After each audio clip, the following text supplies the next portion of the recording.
Working Cows Podcast, episode 380. This episode is brought to you by Understanding Ag.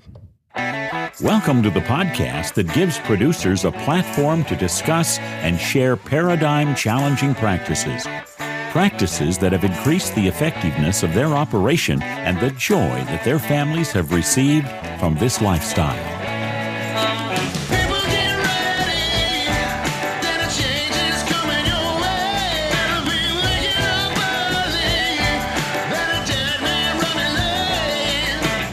Howdy, everybody. It's Clay Connery, host of the Working Cows Podcast, recorded exclusively in the Understanding Ag studios, and this episode is brought to you by Understanding Ag. We've been fortunate to feature a number of Understanding Ag's regenerative farming and ranching experts on the podcast over the years.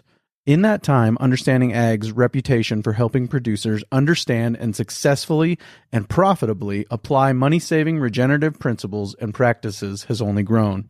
And there are two primary reasons for that. First, Understanding Ag's consultants are farmers and ranchers who've been there, done that on their own regenerative farms. And second, Understanding Ag's consultants aren't in the business to sell you costly inputs. They get no commissions and you get no pressure. Just profit-building solutions for your operation. Learn more at understandingag.com and discover the hope in healthy soil.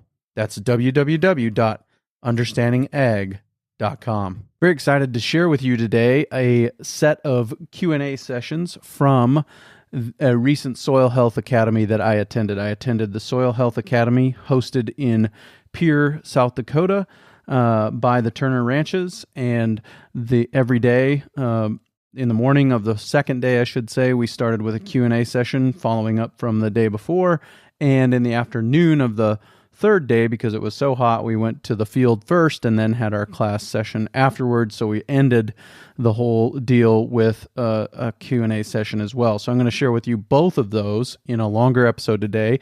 Unfortunately, the end of the second day, the file got corrupted, and so we didn't get all of the Q&A session for the second day. But this is what they do at Soil Health Academies. They set aside some time each day for Q&A with the instructors. And if you're interested in attending a Soil Health Academy, there's one coming up here in about a month, September 10th through the 12th in Drafter, Michigan, Upper Peninsula of Michigan at Jeremy Sweeten's place, and they're going to be talking about making grazing pay. And so very good opportunity there to go and experience this, the experience I had at the Soil Health Academy in Pierre. You can have it too in the Upper Peninsula of Michigan. Encourage you to go there and check that out. Gabe Brown, Alan Williams, Jeremy Sweeten are the instructors for that Soil Health Academy taking place at Jeremy's place. An opportunity to learn about it, go and see it in the field, and even go and see what happens prior to and after a move and the difference that makes in a landscape, and get to observe it. And that's really what Soil Health Academies are about, is about teaching you to observe things. So really encourage you to check that opportunity out. And there'll be links in the show notes page for today, workingcows.net/380 to all of that. So without further ado, here is the Q&A session from day one of the Soil Health Academy in Pierre, South Dakota, hosted by the Turner Ranches. Yesterday, Dr. Allen and I had a few conversations, especially when it comes to financials. I would love for you guys to kind of expound on this next question that I was saying, especially get some more opinions on this. Because I don't come exactly from a farming background and more of a financial background, I'm trying to think about, especially new farmers, how to make it profitable. And I know a lot of farmers that I talk to don't really think about money. And I think that's something that you guys should be thinking about, is paying yourselves, etc. So what I would like to know is, when we're trying to do this correctly, increasing stock density, doing amp grazing and things like that, how can we increase profitability quicker while also trying to get the land back to health? Because that does take time. That's not something that we can force. So that's... I'd be happy to start on that. I know Gabe, Fernando, Rodney probably have really good things to add to this, but there are several key factors here. Okay, number one is that particularly if we're talking about stock density and frequent movement and those types of things, way too many people are overstocked initially. And that's a problem. They're overstocked because they think that's what they have to do to be profitable. But it's the very thing that is creating non-profitability for them. So oftentimes, one of the first things you have to do, and this is hard, is to evaluate, are you really properly stocked or not? And for many people, they need to do an immediate reduction of anywhere from 20% to maybe 50% of their current stocking rate. And then they can graze more appropriately and properly. And almost always in year one of doing that, their net profitability increases dramatically. Not their gross receipts, obviously, but their net increases dramatically. The other things that we have to consider, if you're just starting out, guys, or if you're adding enterprises, whatever you may be doing, cash flow is king, okay? It's all about cash flow. And so if you're starting up an operation, cow-calf is not the first enterprise to start with, okay? I'll be very honest. Now, that may be what we think is the glamorous thing, the cowboy thing or whatever to start with, but get over that, all right? It's not, because that takes way too long to achieve cash flow. What you really need to be thinking about are low CapEx enterprises that allow you to be able to get into cash flow as quickly as possible. Now, what are some of those things? Well, we can talk about non-cattle enterprises like poultry enterprises, okay? Very low CapEx, very quick cash flow. Sheep, pastured pigs, all of those. So they can offer you much quicker cash flow, a much quicker avenue to get on your feet financially. If you are thinking about cattle initially, then you need to be thinking about things like running yearlings, custom grazing, stocker cow grazing, those types of things that are short duration. You can add weight and add value quick, cash back out, and keep making turns. So, Gabe? Yeah, I'll just add a little bit to that.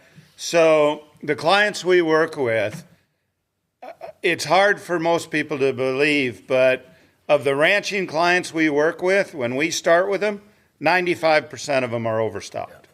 At least 95%. I worked with a ranch in Montana. When I first started working with them, they were running 660 cows, but it had been overgrazed so severely for so long, I had them destocked to 100 cows. And now you should see what that place looks like now. Now, you might say, yeah, but how do I cash flow if I sell the cows? Well, what are you going to do if you sell the cows? You pay down the debt with that money, okay? So totally agree with Alan. Go to enterprises that will provide cash very quickly. Number one, profit return per dollar invested on Brown's Ranch, bees, honey. We don't even own the bees. An apiary owns the bees. They put the hives on our land. The agreement we have with them, we have first right to buy all the honey produced in those hives. We supply the different containers, 1 pound, 2 pound, 5 pound, etc. They bottle it for us. We have to pay for the containers. They sell that to us at wholesale. We put our label on it, mark it up 100%. You talk about easy money. I think last year Paul sold like 8,000 pounds of honey. Okay? For what? The second most profitable enterprise, broilers. Hands down. Right now he's getting $20 a pound for chicken breast. That pays for the bird. Everything else is profit, right? If you thought we'd be chicken farmers instead of ranchers when you first met me, there ain't no way chickens were on my mind. But I tell you what, when we had an internship program for 25 years, every intern that came there, all they could talk about was buying land. I said, nope, you're looking at it wrong. Buying land should be the last thing you do. First thing you do is you start making profit, start with an enterprise. And one of the things you have to look at, what's my unfair advantage? What can I do on my farm or ranch that others can't at a price point that allow me the greatest return? And I had another whole chapter written for my book about how at the end of those 4 years of crop failures, my wife and I were $1.5 million in debt, okay? In 12 years, we got out of debt. How did I do that? I did what nobody else wanted to do. I grew triticale, rye, hairy vetch, which part of the reason I have no hair is try combining that every year. But I tell you what, nobody else wanted to do it. But it was netting me right under $1,000 an acre net profit year after year. Boy, that makes you money in a hurry. You got to do what other people won't do if it fits your operation. It's context, though, specific. But I tell you what, you look around, there's a lot of ways. Alan talked about it yesterday, Birdwell Clark adding 5,000 sheep and not changing their cattle numbers. There's so much money to be made in agriculture. It's just ridiculous. But you have to think outside the box. Fernando, you got anything to add? Yeah, I think when it comes down to choosing our business enterprises, we often get blinded by our dreams, and we don't look at it more objectively. There's a lot of options out there that can bring us another layer of revenue source to our operations if we are just willing to get out of our comfort zone. You know, one of the things I can think most often in my place is mesquite trees. It's seen as a nuisance in most places, but the highest, the most valuable wood in the world is actually honey mesquite. And most people end up turning it into charcoal. You know, and you're just gifting away that your carbon and then your natural resources instead of trying to think long term and have a system that takes 50 or 100 years to give you a return on investment. That's the kind of mentality we have to go into looking at this nature working for us. We also have to help nature to get to the point where we can do that. Yeah. I'll tell you one more thing I guess I want to point out is, you know, as you travel down this journey, you're going to make some mistakes along the way. You know, whether it's with cropland or with your grazing management. Sometimes you're going to overgraze something, and that's how, you know, we talk about the rules of compounding. We can go backwards just as fast as we're going forward. But what we've got to make sure we always keep in mind, we got to use that power of observation. That's why we hit observation so much yesterday when we were in the field. You've got to train yourself to be observant of the things that are going on. And as we make mistakes, we got to recognize that and then learn how to correct it. You know, Gabe, I'm guessing he learned a few things along the way in those years of learning to grow the rye, the triticale, and hairy vetch. But you gotta learn to adapt and to figure out how to make things work.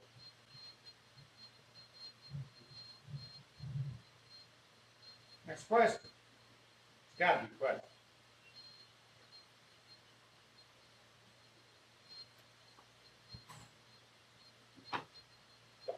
I guess we talked some yesterday about rest periods and stuff like that. And coming from an extremely brittle environment, I've been told, you know, you got to get on that grass come spring, and then give it a whole rest period. Or I guess my question is should I be resting it longer than the 365, or can I come back to it sooner at times? I guess what is that?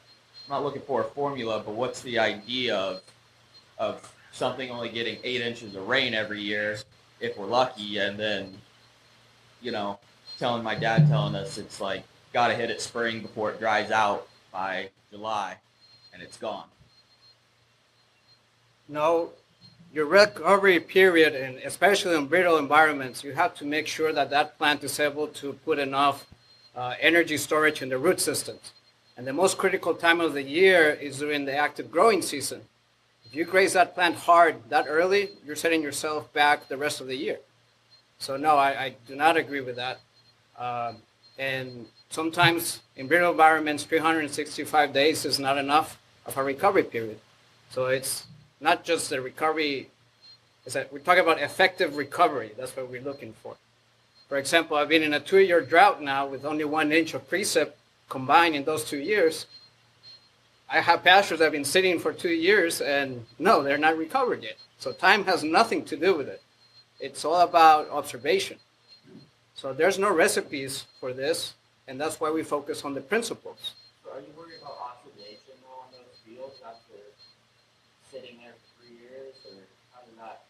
I'll show you that. I'm up next with that question on my presentation. I'll show you how oxidized grasses have to get before you start running into trouble. I think most often we want to stay on the optimum growing point, but that's impossible in all of our settings, especially in brittle environments. You'll have almost 100% of your grass growth within 45 days if you have a good monsoon season, because you have warm season grasses. So it's impossible to stay on optimum point. So learning how to manage your stockpile is equally as important. I want Fernando to define monsoon when he gets 1 inch. There's something we need to talk about when, Alan and I were talking about that the vast majority of ranches are overstocked. What we like to tell our clients is, okay, what's the worst drought you've ever had on your ranch? How many years did it last? How many animals could you carry on that ranch without supplemental feeding during that worst drought? That's as many cows as you should own. You keep your cow herd constant there, and then you use yearling stockers, custom grazed animals, etc., to pick up the difference on the good forage years. Because the hardest thing for producers, they'll buy cows, they'll get their cow herd number up, either through raised or purchased, and then they'll want to keep them there, and they'll overgraze beyond too long. If you maintain your cow herd at the level you can during your worst drought years, we just went through the years 20 through 22 were the 3 driest years ever recorded in Bismarck.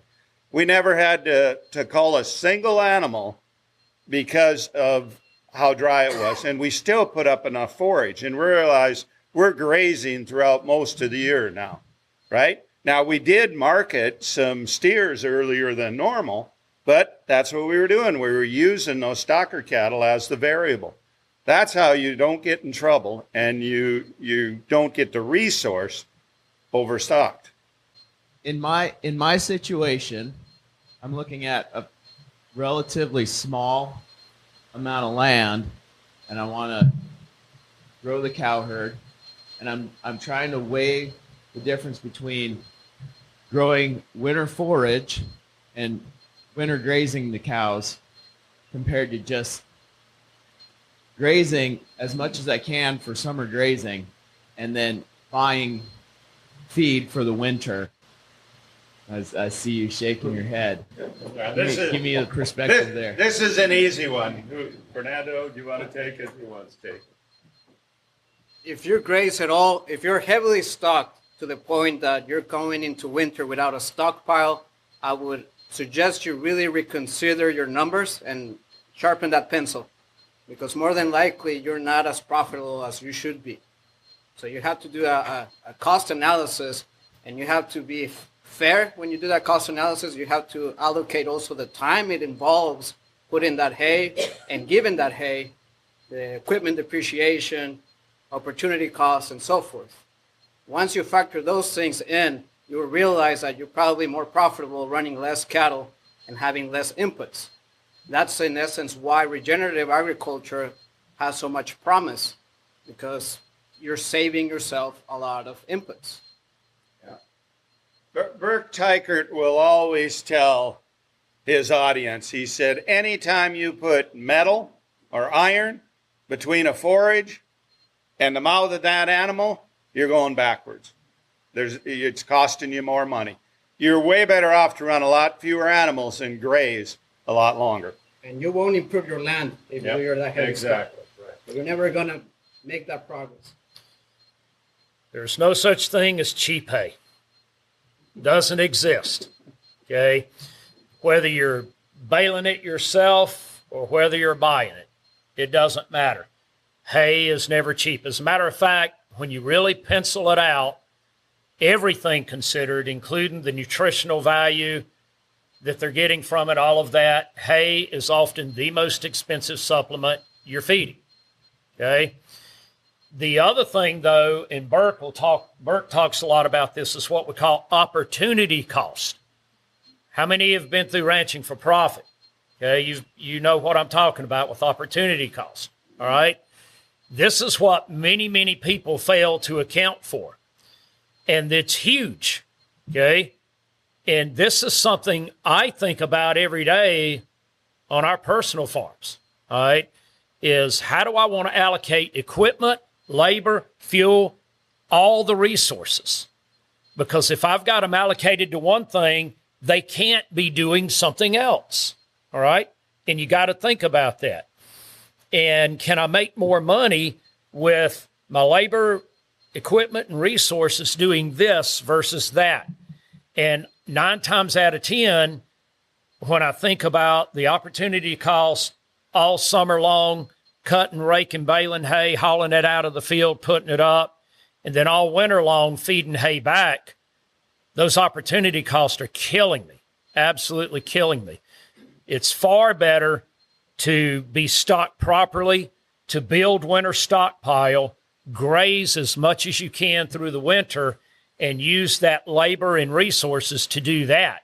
And if you're truly using the resources to do that and you're stocked properly, you will find that everything works a whole lot better and net profitability is far greater than it's ever been. And oh, by the way, and we'll get into this at some point, but the other thing that you're doing that you're not accounting for, and this is very real in terms of future profitability, is you're by stockpile grazing, being stocked properly and relying on that predominantly for the nutritional resource for your livestock, you are building very strong, solid epigenetics. You're building trouble-free herds and flocks that perform very well. Alan, let's talk about that a little bit because Fernando hit on it.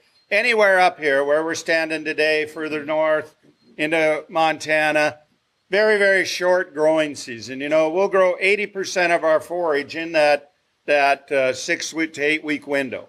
Okay. And what I hear from many producers is, oh, I've got to put that up as hay to keep forage quality there and nutrition. So they put it up as hay rather than let it stand and get mature. So Alan, talk about epigenetics and consuming that forage that's mature.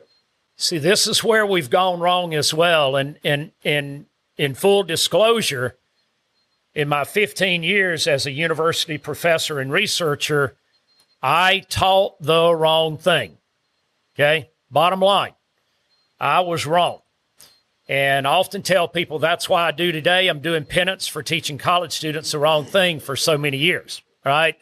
But when we believe that we've always got to graze in that, quote, perfect growth stage, that vegetative stage at all times, and that we can't let our forages get more mature, and we've got to plant certain cultivars out there and all of these other things that we're told, what we're doing is not only spending money on doing all of that, guys, and that's a lot of money when you really add it up, plus the opportunity costs that are associated with that.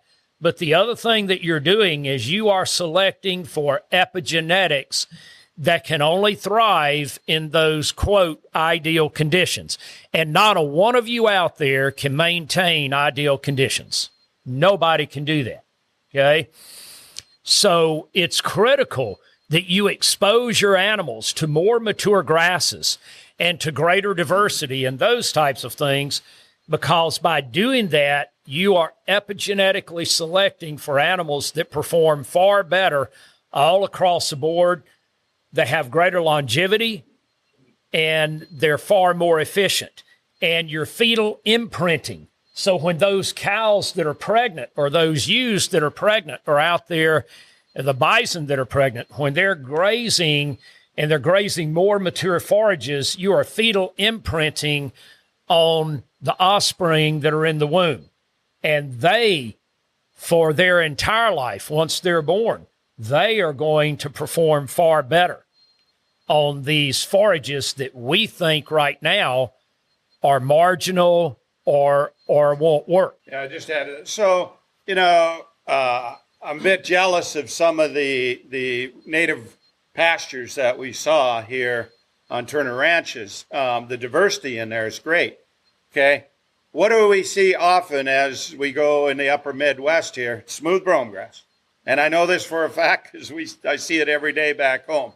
Okay, what's the nutritional value of smooth brome grass once it goes to seed and matures? 3 to 4% crude protein, right? A lot of the cows will walk away from it, won't touch it. Well, our cows are not only grazing that, they're grazing that during the winter with a calf hanging on it. And due to epigenetics, those cows, they look like me, okay? They flesh easily on it, and that's the key. You've got to have the epigenetics in order for that to happen. Can you talk about how maximizing your stocking rate or changing your stocking rate and moving more often or less often will affect the total carrying capacity of your property? Yes. So moving more often will entice your animals to explore other feed sources that otherwise would have gone unnoticed or unutilized. Okay? And there's a behavioral aspect to that. So sometimes you do have to force them to try new things so that they find out that they're not so bad. For example, Canadian thistle. You hit that at the right time and it's highly nutritious, high protein. But you have cattle that never been enticed to eat it. I don't want to say forced because you should never force animals to eat what they don't want. But if you offer to them enough diversity and you create that mob effect, they will try new plants. Yes, you can increase your carrying capacity just by making better use of your feed source that you already have. So improving grazing efficiency. Just a few examples. By being initially stocked properly, okay, where you need to be, and then implementing good adaptive grazing practices, and that frequency of movement is critically important in that regard. What we have seen over and over, so personally, we have more than tripled our carrying capacity because we stocked where we were really understocked initially, and that was intentional, and moved them every day and even multiple times a day to build and build soil, grow biomass, grow diversity. That led to the ability to be able to significantly improve carrying capacity. Now, let me qualify that, though, by saying this. So we have tripled the number of cattle that we can carry while also adding sheep, poultry, pastured pigs. So we've added multiple other enterprises while also increasing the carrying capacity for the cattle themselves. I talked about Birdwell and Clark Ranch in Henrietta, Texas yesterday. So by stocking appropriately on their yearlings and grazing them adaptively and being pretty aggressive about their introduction of the rules of disruption and intentional about that, that is what has allowed them to be able to maintain their full yearling capacity while last year adding 3,000 ewes and this year adding another 2,000 ewes to go up to 5,000 ewes. So think about that, guys. On the same acres, the same dollars, okay, you have now added 5,000 more mouths that you're feeding, and you're feeding them well and making profit on them. And Emery pushes a pencil really, really hard. I guarantee you he does. And he knows how to push that pencil hard. And he told me when I was there a couple of weeks ago, he's already penciled it out. The sheep are making him 2.1 times more net per acre than the cattle are. Okay? Now, the cattle are making him money, but the sheep, by that addition of that enterprise, is adding another 2.1 times to that net profit margin. So these are the types of things that can occur when we stock properly initially and implement really good adaptive grazing practices. Now, if you're stocked properly or even understocked, but you're not moving often enough, you're not going to see anywhere near as rapid a result. Just that frequency of movement alone elicits more forage growth. I've been watching this for 30 years, guys, for 30 years, and it does not fail to do that. So the more frequently you move them, the more grass you are going to grow. So is it linear versus exponential? So it goes back to the data I presented yesterday. So it starts off linear, but once you build critical biomass and diversity, then it turns exponential. So you get that hockey stick graph type result.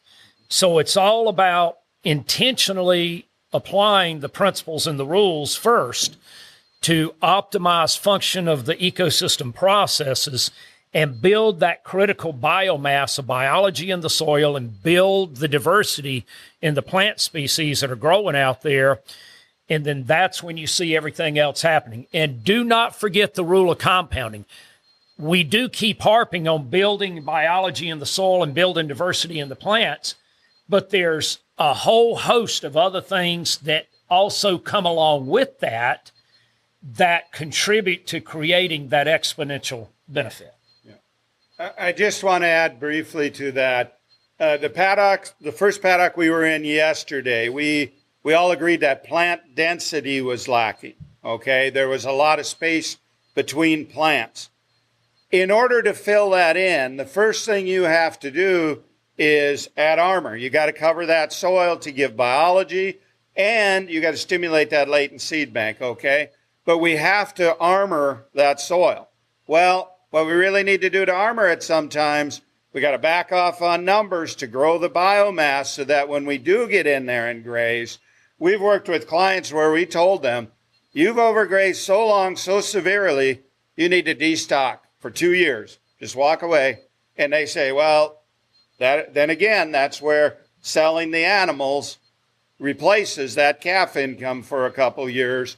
You destock, grow the biomass, start laying that forage down to armor the soil. Then you're going to fill that in. Then what happens? That's how Alan got to triple that original carrying capacity, okay? Then you're going to build back quicker because you have the biology. But you've got to armor the soil. You absolutely have to. Little different. Can you talk about the advantages of forming your farm or ranch into an LLC? So I'll just talk about our ranch, use it as an example. So what we did, we have a son and a daughter. We knew from an early age that Paul would want to come back, be on the ranch. Our daughter didn't have an interest at that time. Excuse me. So we put all of our land in a trust. My wife and I, we have control over that trust. We have a life estate in it, which means we're entitled to income from that land as long as we're alive. However, our son Paul is both the beneficiary of that trust, meaning once we pass, the land will be his, plus he's the executor of the trust. So that way our son knew from when he came back from the university that what he was working for, that land was going to be his. And we think that's very, very important to do. But then what we did on the farm, the land's in a trust. Then we have Brown's Ranch, which could be an LLC. We chose for it not to be. But Brown's Ranch raises all the animals. And then we have Brown's Marketing LLC. So when the animals, the vegetable, the grain, whatever is ready to go to market, the Marketing LLC purchases it from the ranch for an agreed upon price. And the beautiful thing about that with IRS in the States, as long as we get fairly close, you know, you can charge a little more for, say, for grass-finished beef 1 year, a little less the next to balance income in both the ranch and in the Marketing LLC. But everything's clean then. Also, when you're direct marketing products, you don't know if somebody's going to cook their chicken correctly, etc. If they come back, they can only sue the marketing business, okay? They can't touch the ranch assets. So we think the equipment, livestock are all held by the ranch. Marketing, that's just the marketing aspect, the freezers, etc. So there's really 3 entities. It works out really, really well. That's what we do. Anyone else? I think the most important aspect of converting your ranch as an LLC is that you actually operate the family ranch as a business. That's the key element in accountability for everyone taking place, and also to be fair and equitable within the family structure as well. Because more often than enough, things are just not clear.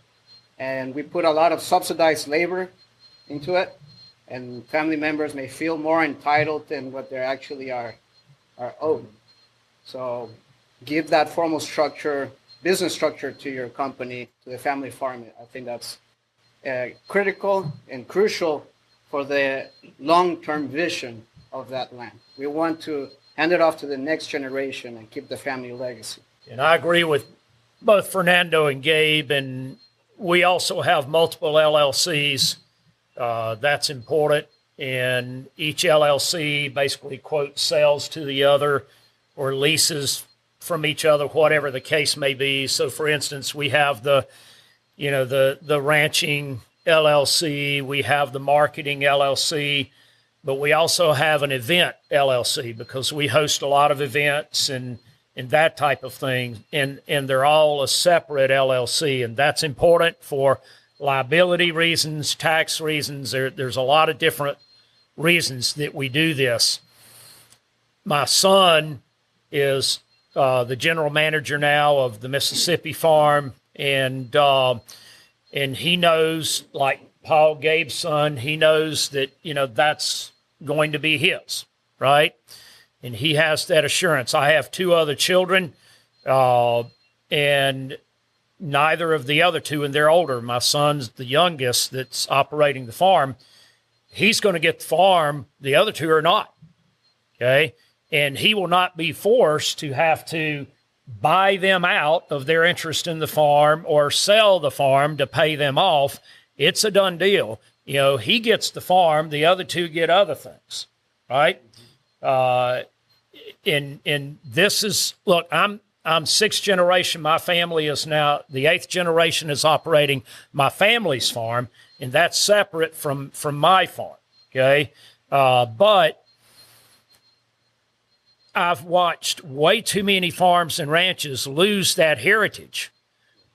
And I'm going to blame it on the parents, guys, okay? Not having the guts, not having the forethought and the guts and the wherewithal to stand up and say, this is what I've got to do to assure that the next generation can feasibly and equitably operate this.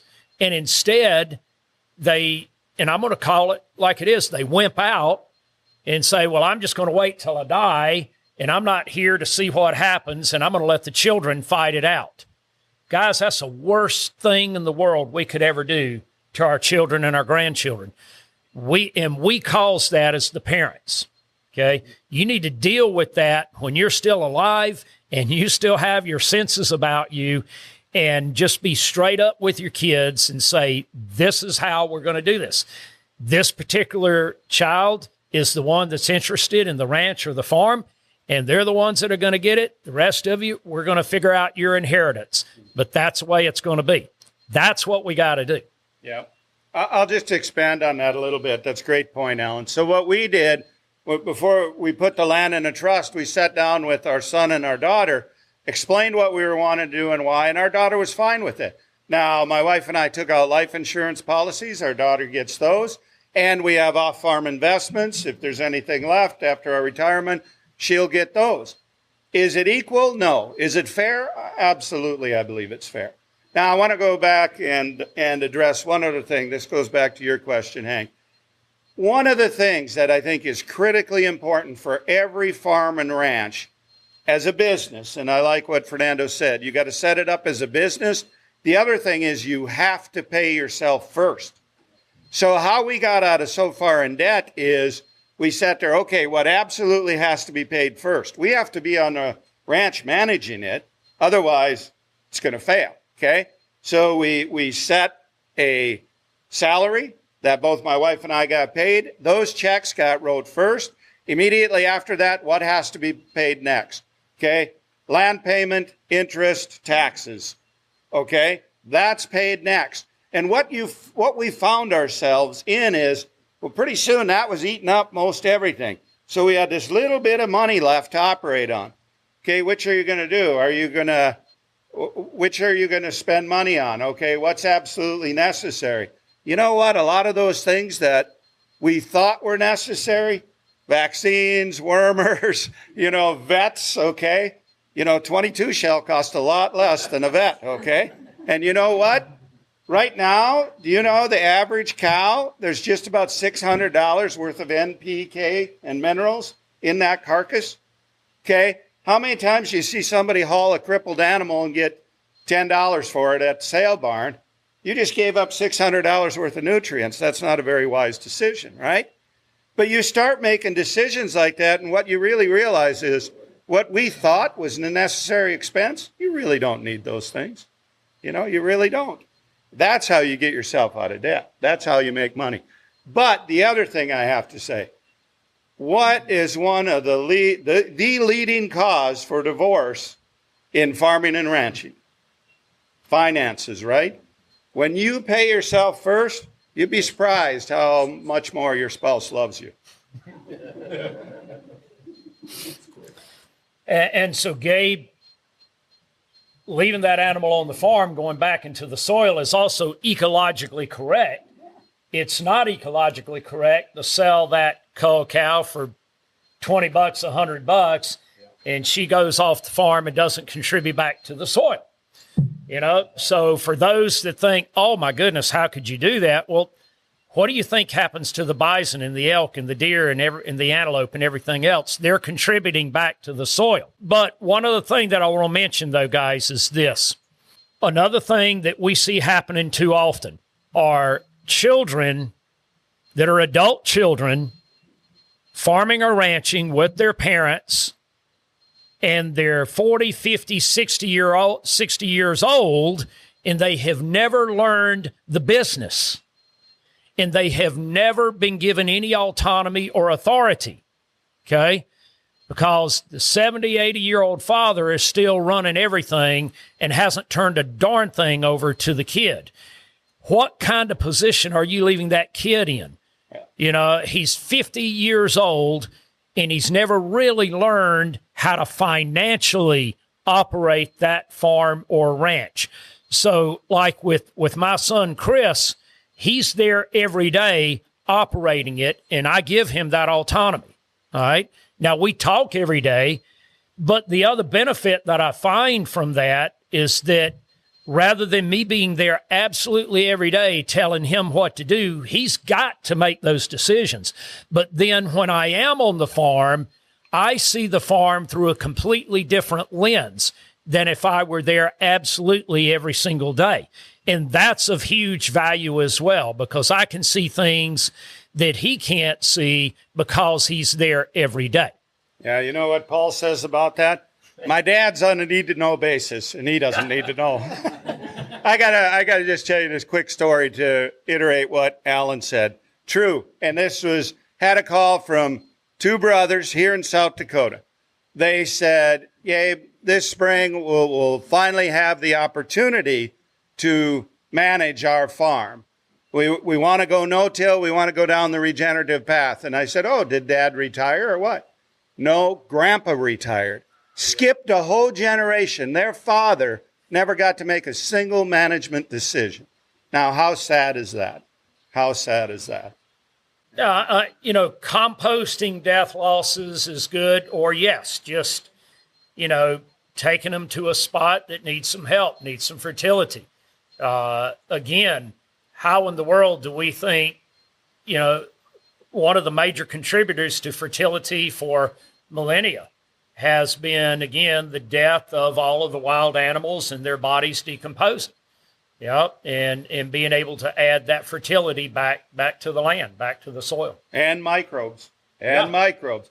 I got to tell you a story. One thing you don't do, though, so we have, I call them squatters. I know that's terrible. But we have all these with small ranchettes, etc. There's one guy who moved in. They bought 40 acres. And during the winter, he actually brings 600 cows there on that 40 acres during the winter. Then he calves them out there. Well, 2 years ago, we had we had 125 inches of snow. It was a pretty tough winter.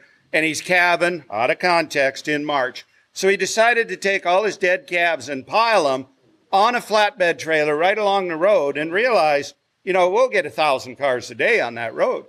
And he had this pile of dead calves on top of this trailer. And finally, I couldn't handle it anymore. I stopped him and said, "What are you doing?" He said, "People need to understand how hard ranching is." I said, "The only thing you're teaching them is how stupid you are calving out of context." Yeah. And you know me, I had to say it. Fernando, you talked yesterday about 25 gallons per head per day. Are you talking cows and cow-calf pairs, or are you talking yearlings, anything? Can you expound on that a little? Yeah, the water consumption per animal depends on its weight, the quality of the forage, and the temperature, ambient temperature, also distance to water and so forth. So to be precise on it, you don't need to be that precise. 25 gallons, I would say it's okay for 90-degree weather, a regular cow and its calf. If you have a 1,500-pound cow, then you're looking more at 30 gallons. And if you're dairy, well, you're way up. Yeah. So you want to make sure that you size that water consumption for the absolute worst time of the year, the hottest, and assuming that you are fully stocked. And not with what you have, but what you could anticipate to grow. And let me tell you guys, it is quite easy to double your carrying capacity after a few years. Tripling it, well, that might take more effort from your part. I still keep improving the land after 20 years, and I don't know what my true carrying capacity will be. So I already made a few mistakes on my water infrastructure. Let's take a quick break between the day 1 and day 2 Q&A sessions and hear a word from our sponsor today, Understanding Ag.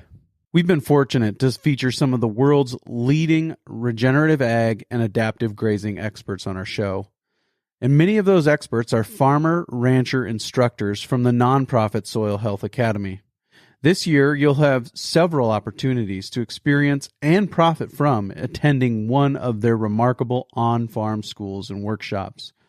Whether you're interested in learning more about diversifying corn and bean rotations to increase profitability, merging multiple species and marketing, grazing on the high plains and in northern environments, regenerative farming and ranching, or enhancing profits and production in your beef or dairy operation, the Soil Health Academy has a school for you. One of the best investments you can make is in yourself. So visit soilhealthacademy.org to learn more and register. Financial assistance scholarships are available. Now back to the Q&A session with day 2's Q&A session. Yeah, I think some of our neighbors, as we've kind of talked with them about what we're doing, some of their critiques is that, well, the world can't be fed this way, that the world has to be fed through industrial and production ag. And I would just like to hear your guys' perspective on that. Sure, I'll start with that one. So I grow spring wheat, my neighbor grows spring wheat, right? And yields are comparable. Now, actually, I'll out-yield a number of the neighbors. There's a few that'll have a higher yield than myself. So comparatively speaking, really close to production. Okay, but that's all they'll produce off that acre that year. Then I'm going to grow a cover crop after the wheat crop. Then I'm going to graze my grass-finished beef, grass-finished lamb. Might put pastured pork on there. Might put my laying hens on there. The bees will be in that cover crop making honey. It's not even in the same league as to who's producing more food per acre. And then when you look at the nutrient density of that food per acre, I would say that regenerative farms are going to feed the world way more abundant in high-quality food as compared to conventional farms. That is such an erroneous statement that it's almost laughable. Yeah, that's correct. And we've actually done a lot of analysis on this. And what we have found very definitively is that almost every regenerative farm and ranch is producing between 4 and 11 times more food per acre on an annual basis compared to a conventional farm or ranch. And there's multiple reasons for that. The rule of compounding comes into play there. But as Gabe mentioned, we're not producing just one food per acre like the typical ranch or farm, right? Like on our farm, we plan, I know Gabe does the same thing, but we want at least 5 to 6 revenue and food producing enterprises to touch every acre every year. But on a typical row crop farm, what do you produce on any given acre in a year? Corn, wheat, beans, or whatever, and that's it, right? Or even the typical ranch. What are you producing per acre? Beef, and that's it, right? And for most ranches, you're not even producing beef. You're not. It's the feedlot that's doing that. You're just producing the weaned calf, right? So you're not even getting it to the food stage. We're actually, in the vast majority of regenerative farms and ranchers, are actually taking it all the way to the food stage. Okay, that's what we got to realize. So 4 to 11 times more food per acre on average being produced. We're producing a lot more foods per acre every year. And what does that do for you as a farmer or rancher? It builds resiliency. I could care less what the price of corn or wheat is, because I'm setting my own prices on all those things, as is Alan. That's the beauty of that. Now, are we standing here saying every one of you should run out and produce 5 or 6 things per acre? No, don't do that immediately. Fit your own context at what you desire to do and what your landscape allows you to do. Now, I do have, and Fernando wants to say something here, but I'll just tell you very briefly. On our website and under our resources page in our articles, it's called Blogs from Our Experts, I have an article there that does go through the math of like production of grass-fed beef. So right now in the U.S., we have the available grassland without interfering with cow-calf production and yearling production. We have the available grassland right now to grass finish more than 50 million head a year right now. So everybody in here, tell me, how many fed cattle are we producing annually in the U.S. right now, guys? How many fed cattle are we slaughtering?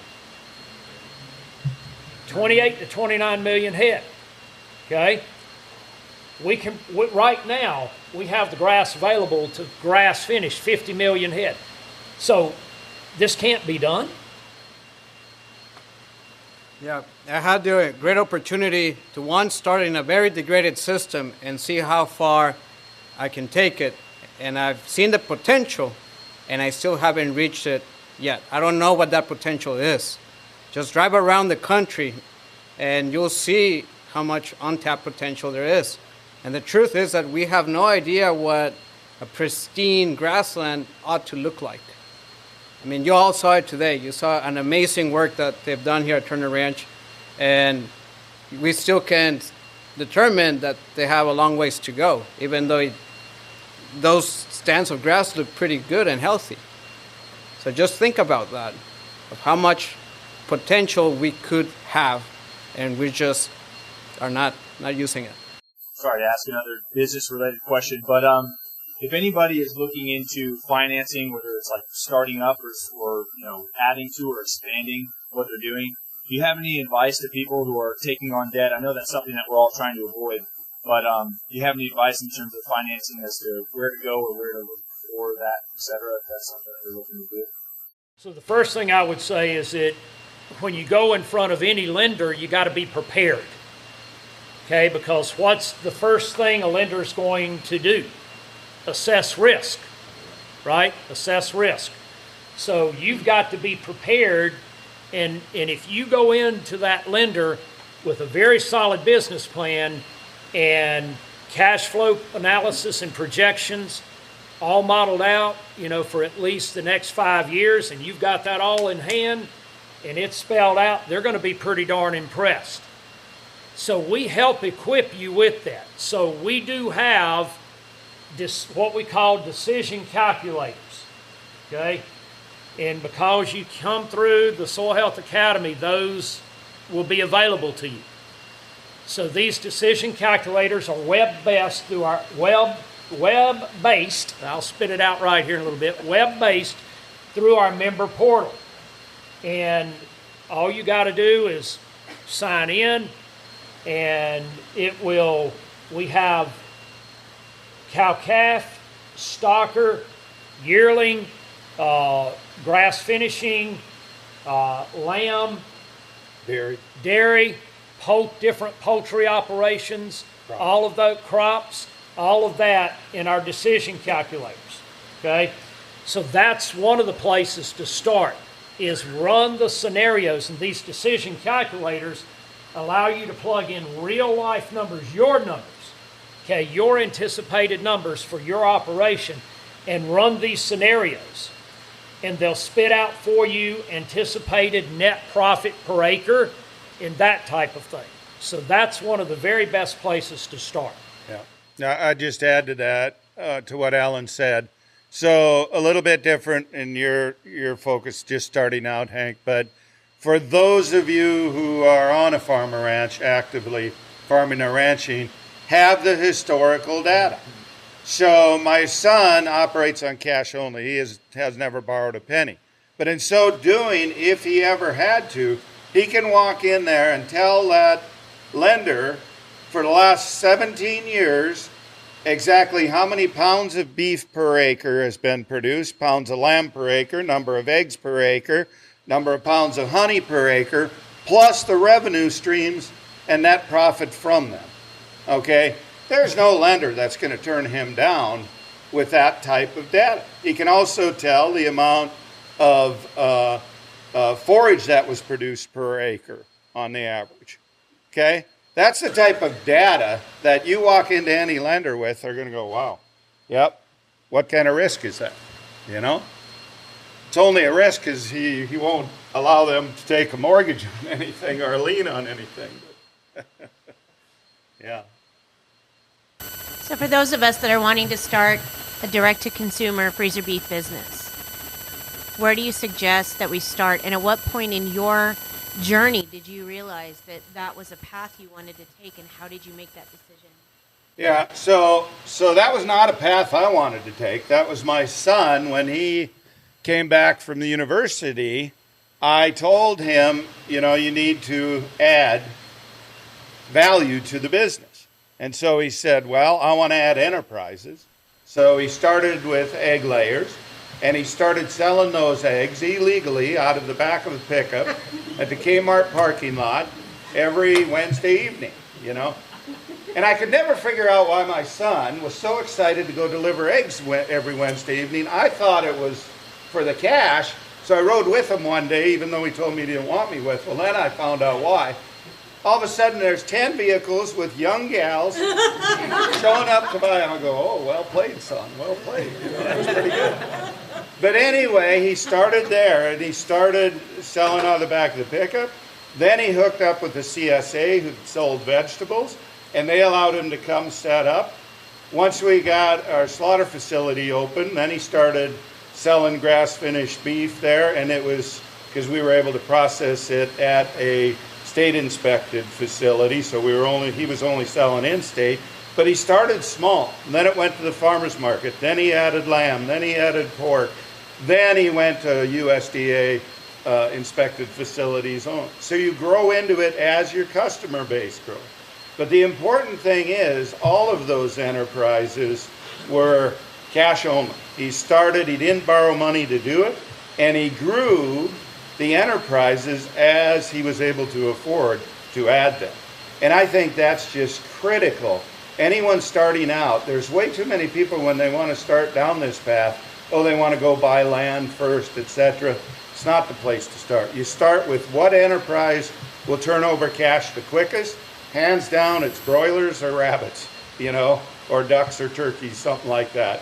Some smaller animal, maybe laying hens, and that you can sell easily. And then you start in your local markets and you expand. And you're going to know when the time is right because you'll have a customer base asking for them. Then you put up the website, do the online sales, take off from there. Yep. Yeah, and I was one of the stupid ones in the late 1990s, so I was one of the very few and one of the first that ever started into the grass-fed beef deal. We had zero clue what we were doing. We had no market. We had nothing, okay? And all I knew was that I had resigned from the university and I no longer had a guaranteed paycheck and benefits and all of that, and somehow I had to make a living. And so I had to do something very differently. And I also knew that my former colleagues at the university, when I left the university, one of the things that they asked me when I resigned, they all assumed I was going to work for some big major agribusiness company, because why would a tenured professor leave, right? So I was going to work for somebody big, and everybody was curious about who that was. And when I told them, no, I'm gonna farm and ranch, you know what my colleagues in agriculture at the university, all these researchers, what did they say to me? Well, first they laughed before they said anything, and then they said, you can't make a living farming and ranching. Okay? These were ag faculty at a land-grant university trying to tell you all how to make a living, and they telling one of the fellow faculty members, oh, that can't be done. You're an idiot. So that was absolutely a driving factor, because they literally had a betting pool on me, okay?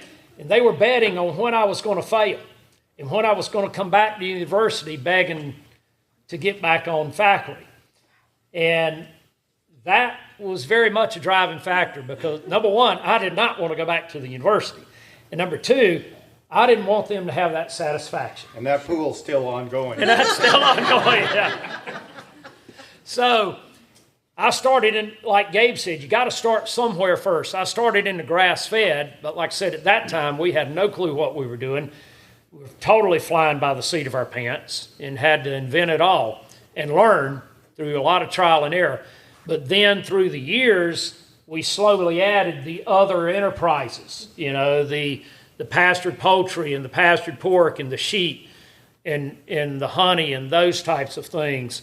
And we just, you know, continue to add enterprises. Also, don't overlook all of the other ways that you can generate income from your farm.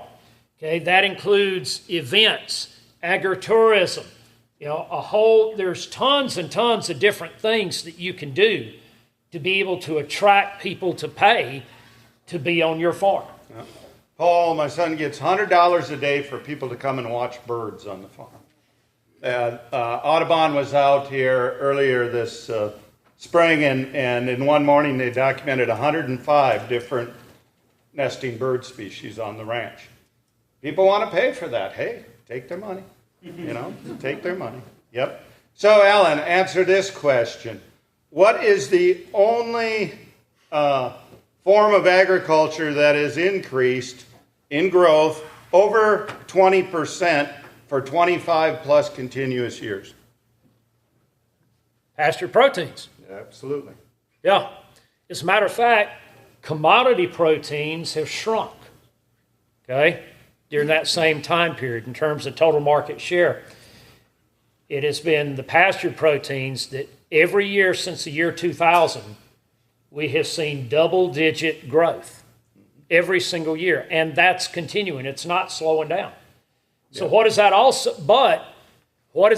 telling us, Gabe, about the consumer? The consumer is demanding it. So I started raising grass-finished beef for my own family, even though I was producing commodity-type beef. But when we saw the trend line and the statistics, it was like, well, that's a no-brainer. We want to be a part of that, not that. And the indication that trend line is continuing to go up is that you can get $20 a pound for chicken breasts. I've seen frozen whole chickens for $32 a piece. Alan, what does Glenn Huizinga get for a 12-ounce New York strip? Elzinga. Gosh, Glenn Elzinga, at Alder Spring Ranch, he's getting over $40 a pound. No, it's $112. Oh, $112 now. For one 12-ounce New York strip. Okay, guys, and so Gabe, to that point, and I think you brought this up, but one of the major grocery retail chains in Europe has now made a commitment for what? What is their commitment? Yeah, so in May I was invited over to give the keynote presentation at Waitrose. Waitrose is somewhat similar to the Whole Foods of UK. They have 352 stores. They announced that day at that conference, they put on a conference every year for their farmers and ranchers who supply fresh produce and products to their stores. They're so going to source 100% regenerative products for all of their fresh produce, including meats, eggs, dairy, everything by the year 2035. And so they've actually, right now, Regenified, our certification verification company, is over there verifying some of the farms. So you talk about a store making a major commitment. And I'll tell you another thing. Whole Foods in the U.S., they accepted the Regenified standards. Regenified is the only USDA FSIS approved regenerative label that can go on a label. So we're pretty excited about that one. Yep. And so my question to every farmer and rancher now is, what side of the equation do you want to be on? Do you want to be on the side that is falling behind in market share, or do you want to be on the side that's actually growing very fast, and not just here in the U.S., but globally in market share? What side do you want to be on? You go ahead. I better not say what I was going to It's the same principles apply, exact same. You might have to play around more with, be careful with the stock density. You're not going to do it, but remember the horses are a bit more aggressive in their animal impact. Any animal that has that double set of teeth are just going to graze more severely, and then the hoof action on a horse, it's significant greater than on animals. So you can still play with the same principles, just adapt it so that it works with you. They respect electric fencing the same way. You do the same grazing management, nothing else changes. What I have seen, though, is that a lot of the health issues that most horse people have get resolved really quickly, such as laminitis, and just because those are problems with the diet. Just think about what is the most degraded pasture at your ranch. It's a horse pasture. It's a sacrificial area. So, yeah, same principles apply. If all of our diet items were regeneratively raised and in balance, does any food scare you? Like we got all these fad diets, carnivore and low carb, high fat, and all this stuff. Like if our diets are balanced properly and regeneratively raised, is it really as important to have some of those things?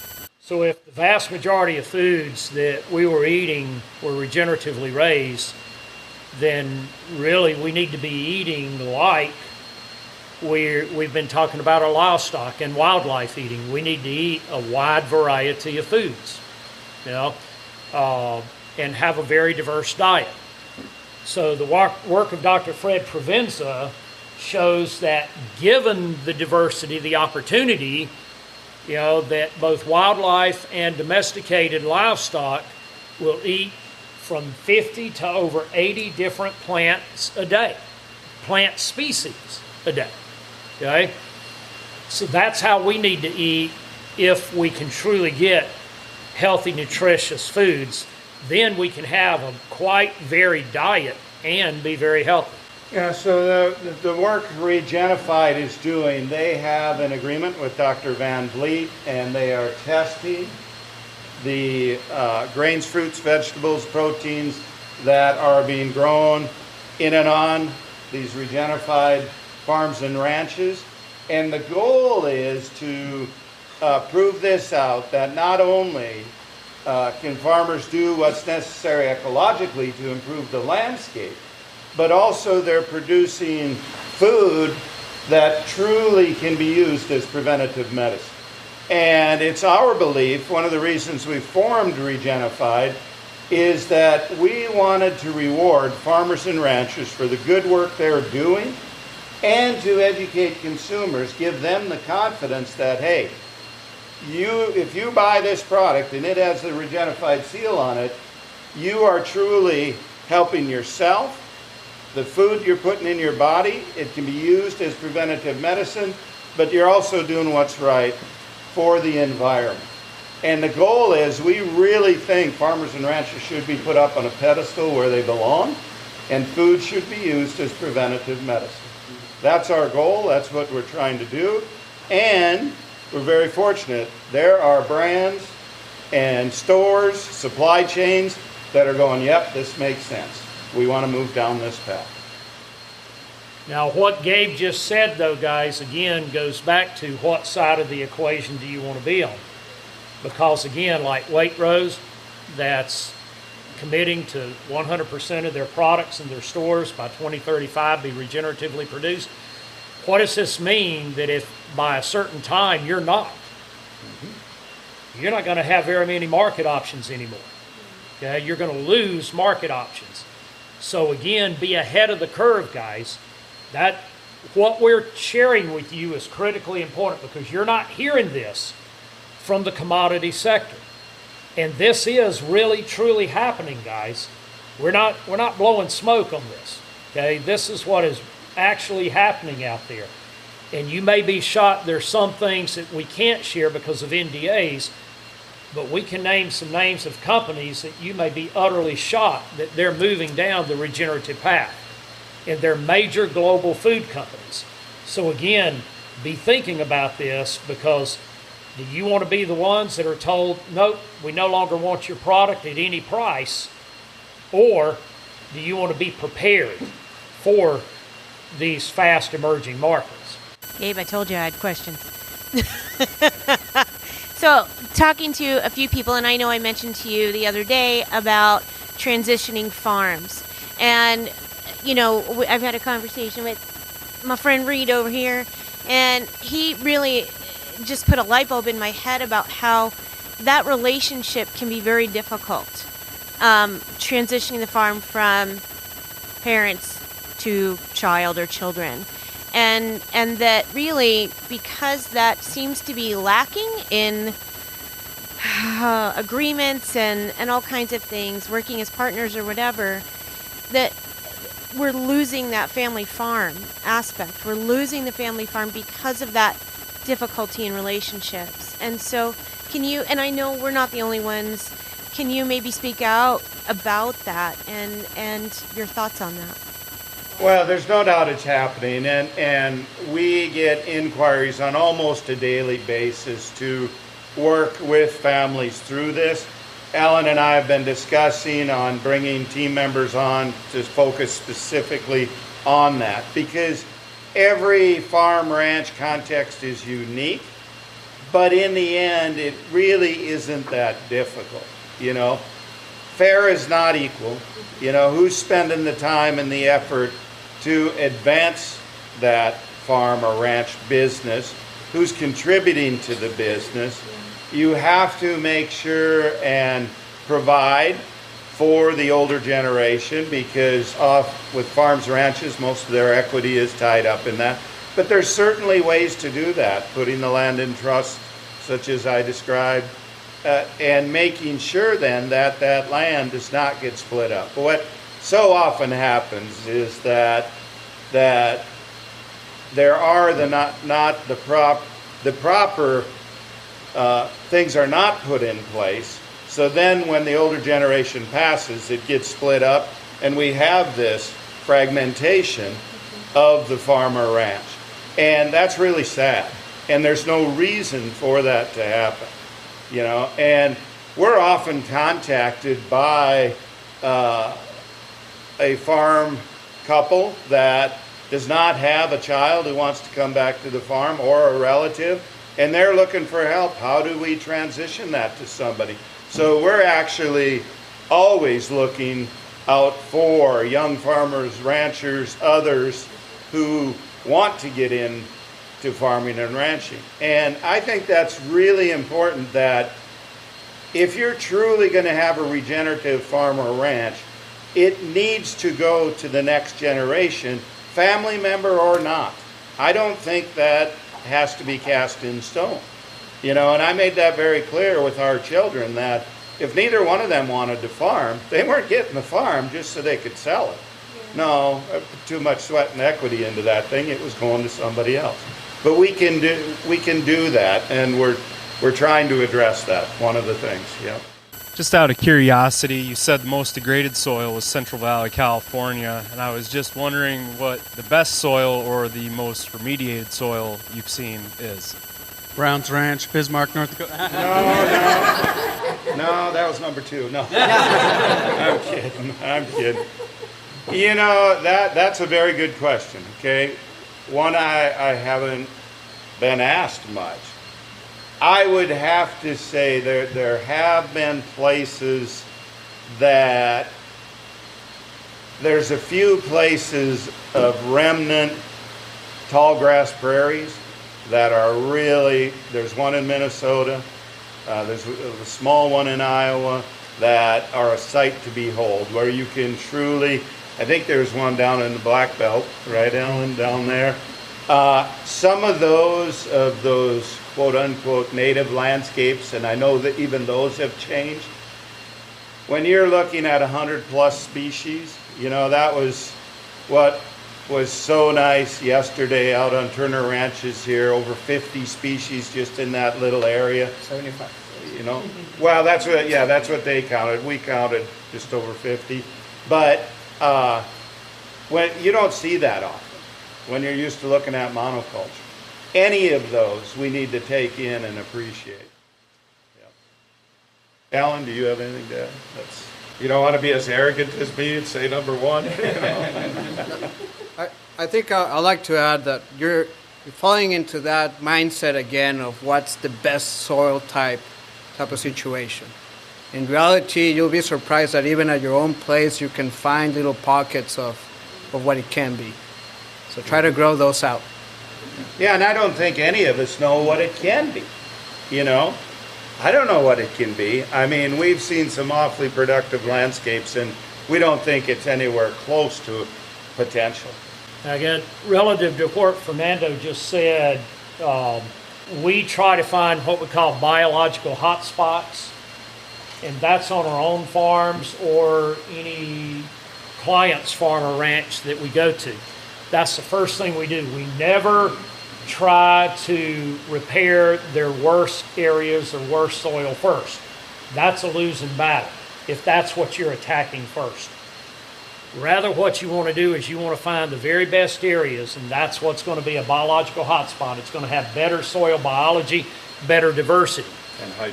And hydration. And then you start there. So you focus your efforts there first and use your animals as a tool to move that biology and that diversity out.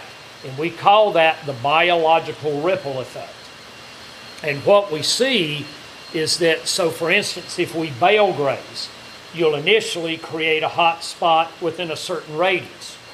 But if you continue to manage it well, then it will radiate out from there and continue to grow.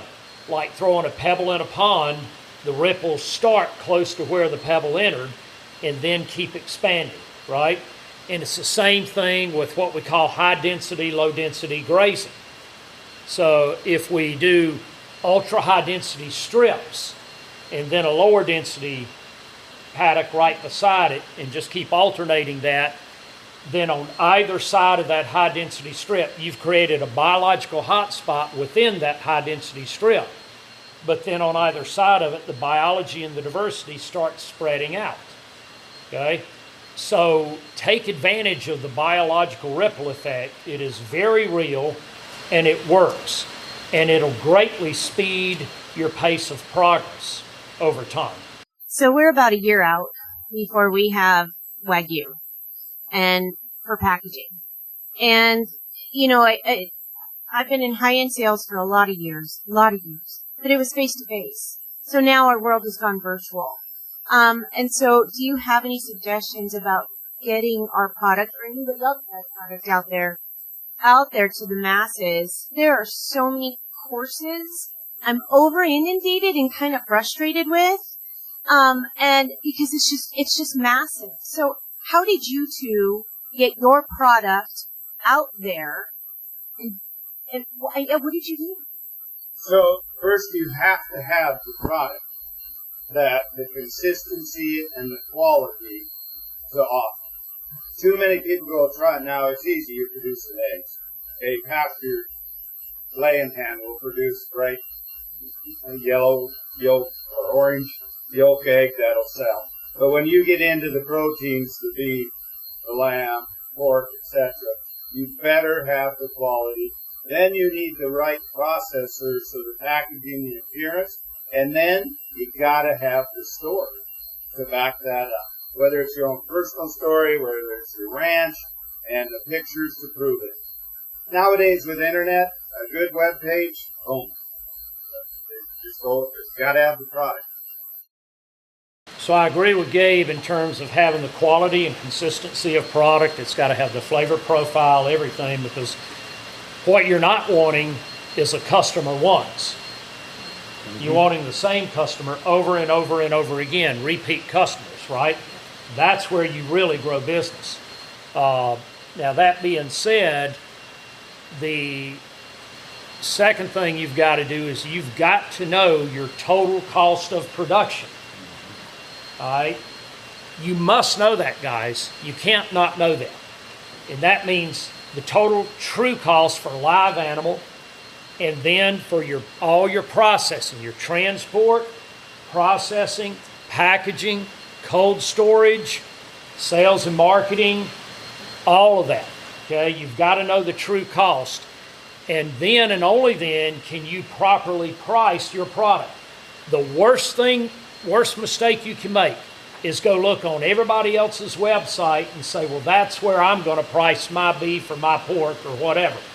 No, never do that. You can do that to get a gauge of range in price for people out there, but if you price it based off somebody else's product, whether it's Gabe's, mine, or whatever, that can be a big mistake for you, because you have no idea whether you're pricing it to be able to achieve a desired margin, net margin, right? You've got to achieve a net margin or you're out of business, no matter how good or consistent it is. You have to have all expenses in there, including your own labor has to be in there. Yep. Be honest. You got to pay yourself. Okay, so every single expense must be in there. We can help you do that. We've done that over and over. Now, you're starting with the absolute hardest product that there is, beef. And here's why. Because a beef carcass, a hen lays an egg, you've got a whole unit, you're selling a whole unit. Okay, a chicken, a broiler, there's not very many parts and pieces I can divide it in, and I prefer to sell them as a whole broiler. Okay, but a beef carcass, you've got 30, 40, 50 or more different SKUs. And they're not all the same proportion, and they're not all the same value. Okay? And like Wagyu, okay, well, the middle meats may have a very good value, but you still got a whole bunch, more than half that carcass is hamburger. Can you sell that hamburger at a premium? If you can't, the Wagyu ain't going to make you any money. So just because it's Wagyu or whatever it may be, or USDA Prime, doesn't matter at all, guys. Doesn't matter. If you cannot sell and move the whole carcass all the time. And here's the deal. You not only have to move the whole carcass like in a beef animal, but you also better be moving the bone, the organ meats, and all of that. Okay? So you've got to be able to sell everything effectively and efficiently. Now, do not become victim to these advertisements and so forth that, hey, we're going to grow your sales by X amount, we're going to design your website, do this, do that, and then suddenly grow your sales. There's thousands and thousands of websites. If you just go Google grass-fed beef, you're going to get more websites than you can count. So how does a consumer choose? No way that they know how to choose. They're going to choose the ones that show up on page 1 of their search. Okay? So just throwing up a website is absolutely no guarantee whatsoever. The website is there to service your repeat customers. That's what it's there for, not to get you new customers. Social media is primarily to service your repeat customers, not to get you new ones. Okay? How do you build your customer base first? Face to face, guys. You've got to get in front of people.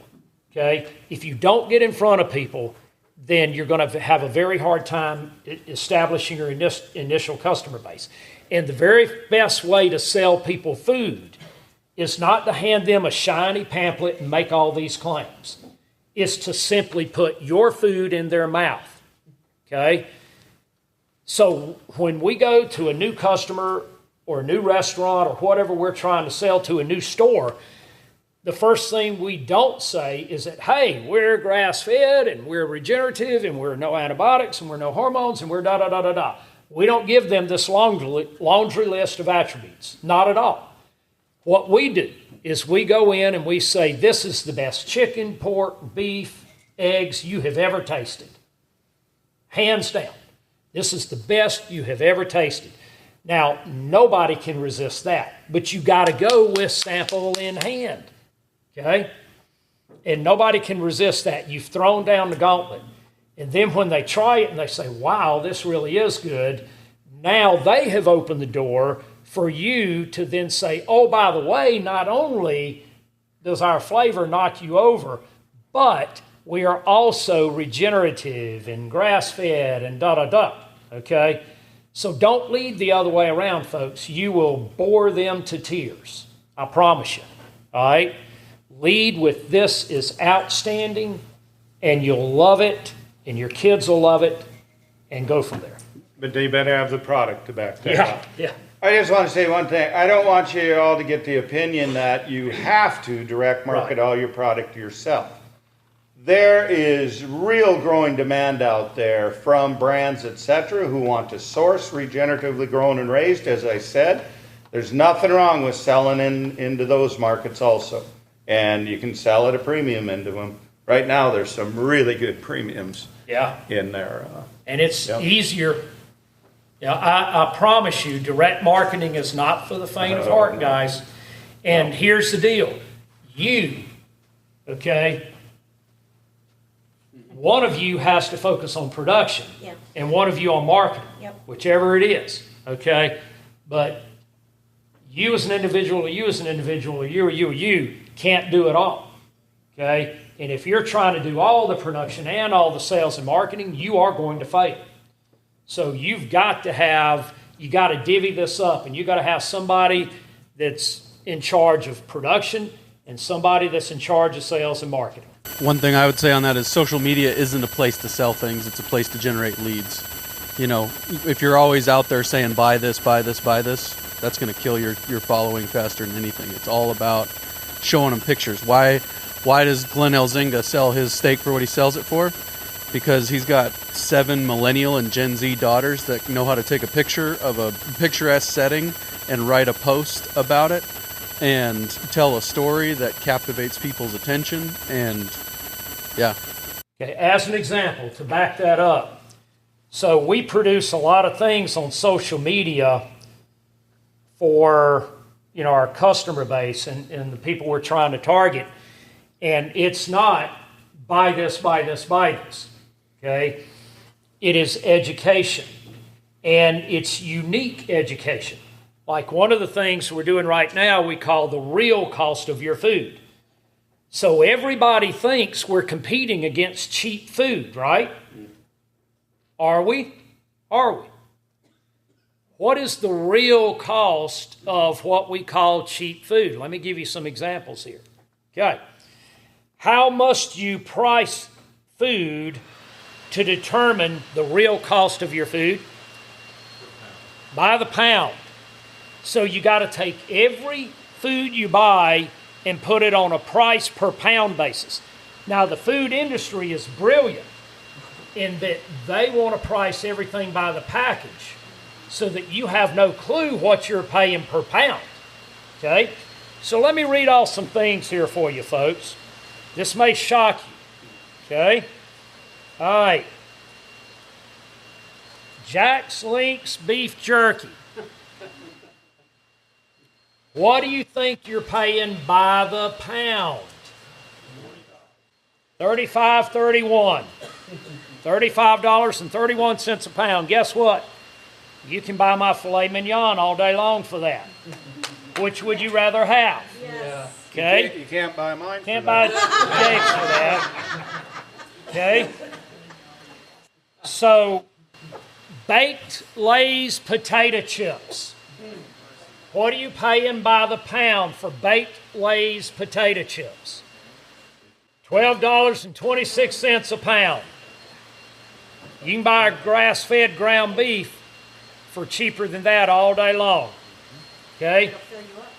$12.26 a pound. So is that a cheap food? No. No, it's an incredibly expensive food. What about a Kind bar? I've seen some of you eating those this week. What are you paying per pound for a Kind bar? $15.22 a pound. Wow. What about a Cliff Builders protein bar? You're paying $12.77 a pound. Okay? Now what about Doritos? $10 a pound. Okay? What about Special K cereal? $9.66 a pound. Cheerios, $8.65 a pound. Sun Chips, $11 a pound. Communicate this to your customers, guys. It resonates with them. And then they're like, oh my God, you're a bargain. I never realized that. See, but we fail to communicate. We fail to educate. If you bought, what is the cost of that beef in a McDonald's quarter pounder? By the pound. For you buying quarter pounders at a McDonald's, what are you paying for a pound of McDonald's hamburger, which is the cheapest of the cheapest of the cheapest? $15.63 a pound. You think a quarter pounder is cheap? What about the meat-like substance in a Taco Bell taco? Okay? In a Taco Bell taco, what do you think you're paying for that per pound? Over $25 a pound. Now, Gabe said that they're selling chicken breasts for $20 a pound, right, Gabe? All right, if you go to Chick-fil-A and buy a Chick-fil-A chicken breast, what are you paying per pound for a Chick-fil-A? Over $25 a pound. So Gabe's cheaper. Got to raise my price. You got to raise your price. And better for you. So that's the kind of information you put out there, guys, as well as the phytonutrient information. That's what you do on social media. You grab their attention. Do you have any advice? Okay. Do you have any advice how to introduce this like regenerative farming and ranching to someone like a parent that's maybe not so interested in hearing it? Yeah, and realize sometimes you just have to let the older generation die. And I hate to say it. Okay, I said that rather bluntly. You know, but I know the mic's on. I don't mean that mean, but you do what you can do. And I think in terms of my father-in-law and myself, I started renting some of my own land. I started doing a few things, cross-fencing, you know, we know now is amp grazing. I just started doing that on mine, but I didn't dare do it on the land I rented from him. And you start there. But you'd be surprised how they watch. And then pretty soon they'll get curious. And then you start doing that infiltration test like we did yesterday out there. And they start looking and they're like, oh, you know, oh, there is something, you know. And how you succeed with that is with your success, okay? And you just show them by example. But you can't force it. You can't force it. You know, people always ask me, if it's so good, Gabe, why aren't all your neighbors doing it? And I say this, Well, Burleigh County, North Dakota has about 750,000 acres of cropland. To my knowledge, I was the first 100% no-tiller back in 1994.